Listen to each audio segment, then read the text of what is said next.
اپنے ہوٹلوں کا سروے پیش کیا ہے کہ اس کے کمپنی کے ہوٹل سب سے زیادہ پورے ہندوستان میں شہر حیدرآباد میں استعمال ہوئے ہیں، اور وہ بھی مسلم اکثریت والے علاقوں میں برقع پہننے والی لڑکیاں اور جو ہے مسلمان لڑکوں نے ان کے ہوٹلوں کا استعمال کیا ہے۔ یہ ہماری قوم کے حالات ہیں۔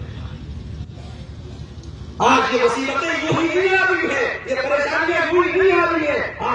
آج مسلمان اپنے رب کے طریقے سے اپنے اسلام سے بہت دور ہو چکا ہے۔ میرا اللہ قرآن میں کہتا ہے وَلَا تَقْرَبُوا الزِّنَا، تم زنا کے قریب بھی نہ جانا۔ موبائل پر کسی غیر محرم سے بات کرنا چاہیے، زنا کے قریب نہیں جانا ہے۔ میری بہنوں تمہارا اسٹیٹس پر اپنا فوٹو ڈالنا چاہیے، زنا کے قریب نہیں جانا ہے۔ بے پردہ ایک مسلمان لڑکی کے گھر سے نکلنا چاہیے، زنا کے قریب نہیں جانا ہے۔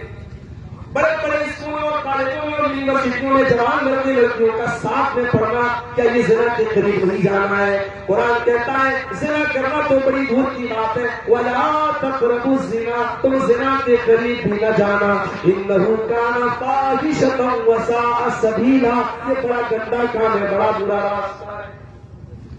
اللہ کے پیارے نبی فرماتے ہیں العینان زناہما النظر، آنکھوں کا زنا غلط چیزوں کو دیکھنا ہے، والأذنان زناہما الاستماع، کانوں کا زنا گندی چیزوں کو سننا ہے، والید زناہا البطش، اور ہاتھ کا زنا غلط چیزوں کو ٹچ کرنا ہے، والرجل زناہا الخطا، اور پیر کا زنا غلط چیزوں کی طرف چل کے جانا ہے، والقلب یہوی ویتمنی، اور انسان کے دل میں پہلے غلط چیزوں کی آرزو پیدا ہوتی ہے، ثم الفرد یصدق ذلک او یکذبہ، اس کے بعد انسان کی شرمگاہ اس کی تصدیق کر کے اس کو جھٹلا دیتی ہے، یا تو انسان زنا کرنے کا یا بچ جاتا ہے۔ پہلے اپنی آنکھوں کو زنا سے بچاؤ میرے بھائی۔ یہ دن رات جو موبائل استعمال ہو رہا ہے، آپ کو اندازہ نہیں ہے اس موبائل میں آپ کیا دور کیا ہے۔ 3 سال کے بچے سے لے کر 70 سال کے بوڑھے کے ہاتھ میں بھی اسمارٹ فون ہے، اور یہ موبائل ہماری نوجوان نسل کو کتنا تباہ کر رہا ہے میرے بھائیوں، آپ اندازہ نہیں لگا سکتے۔ آج ہمارا نوجوان جب اسٹیٹس پر کوئی فوٹو ڈالتا ہے، جب فیس بک پر کوئی فوٹو ڈالتا ہے، آج تو ماشاءاللہ ایسے ایسے کیمرے آ گئے ہیں، گورا کالا گورا بن جائے، بدسورت خوبصورت بن جائے، جوان بوڑھا جوان بننے لگے۔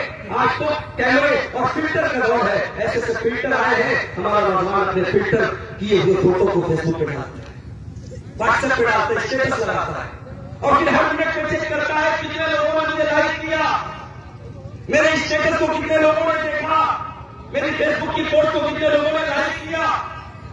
کاش اتنی فکر ہمیں اس بات کی ہو جاتی کہ اللہ ہمیں لائک کرتا ہے، کاش ہمیں اس بات کی فکر ہوتی کہ قیامت کے دن ہمارا پروردگار جب ہماری فیس بک ہمارے زندگی کے اکاؤنٹ کا، جب ہمارے پورے زندگی کا کچا چٹھا کھولے گا، اس اکاؤنٹ میں ہم نے جو غلطیاں کی ہوں گی اس کا کیا ہوگا۔ اللہ قرآن میں فرماتا ہے وَكُلَّ إِنسَانٍ أَلْزَمْنَاهُ طَائِرَهُ فِي عُنُقِهِ وَنُخْرِجُ لَهُ يَوْمَ الْقِيَامَةِ كِتَابًا يَلْقَاهُ مَنشُورًا، ہر انسان کا نام اعمال قیامت میں اس کی گردن میں لٹکا دیں گے، ہر انسان کا نام اعمال اللہ تعالیٰ اس کی گردن میں لٹکا دے گا، اور اللہ کہے گا اقرأ کتابک کفیٰ بنفسک اليوم علیک حسیبا، اے میرے بندے یہ تیری کتاب ہے، یہ تیرا نام اعمال ہے، یہ تیری زندگی بھر کا کچا چٹھا ہے، تو خود بتا دے تیرے ساتھ کیا ہونا چاہیے۔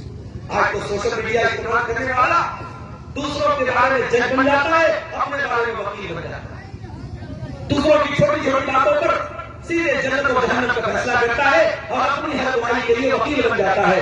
قیامت کے دن اللہ تعالیٰ ہمیں ہمارا جج بنا دے گا، اللہ خود کہے گا اپنی کتاب کو پڑھ لو اور بتا دو تمہارے ساتھ کیا ہوگا۔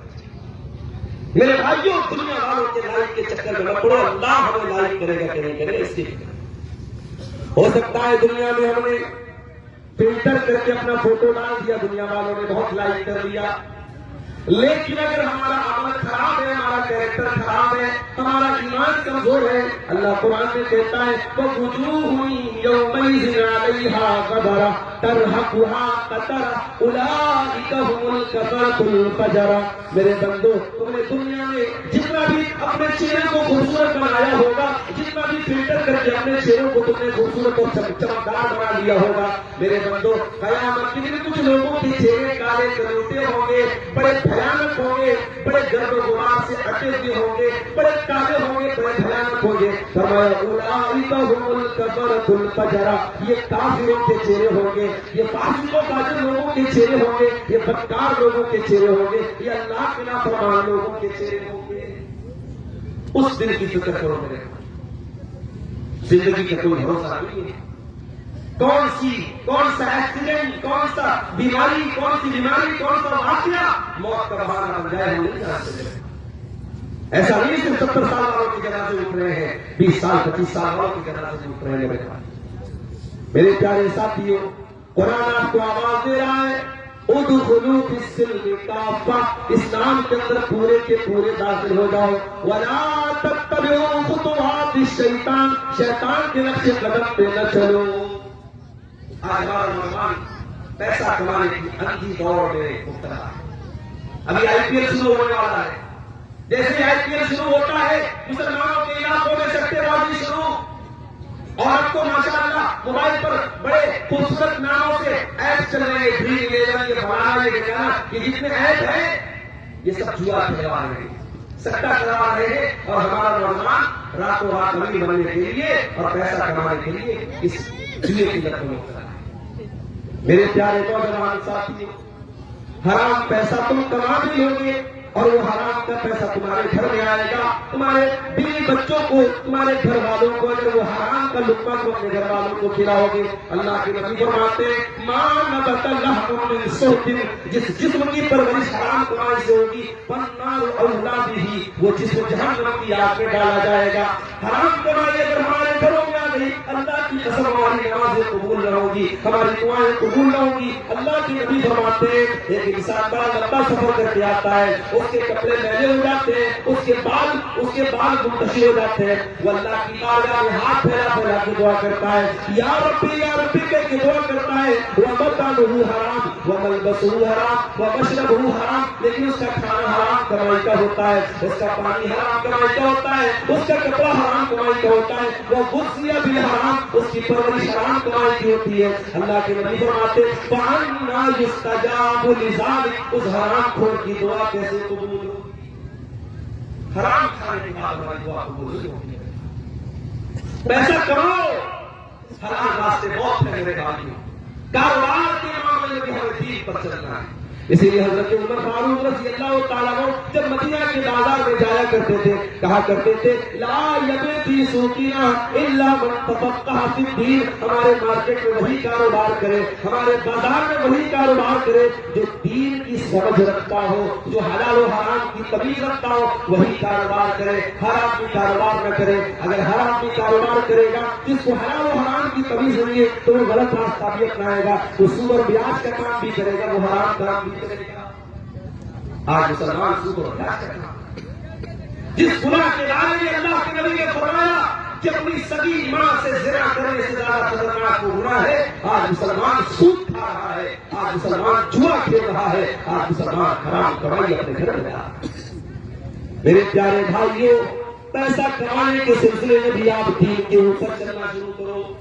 اللہ کے پیارے نبی فرماتے ہیں یاتی علی الناس زمان لا یبال المرء من اخذ المال من حلال ام من حرام. ایک زمانہ تم پر ایسا آنے والا ہے، ایک زمانہ لوگوں پر ہے جب لوگ اس بات کی پرواہ نہیں کریں گے کہ مال کہاں سے کما رہے، حلال طریقے سے کما رہے یا حرام طریقے سے کما رہے ہیں.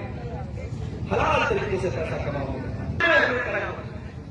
5 سوالوں کا جواب سب کو دینا ہے. کوئی عالم ہے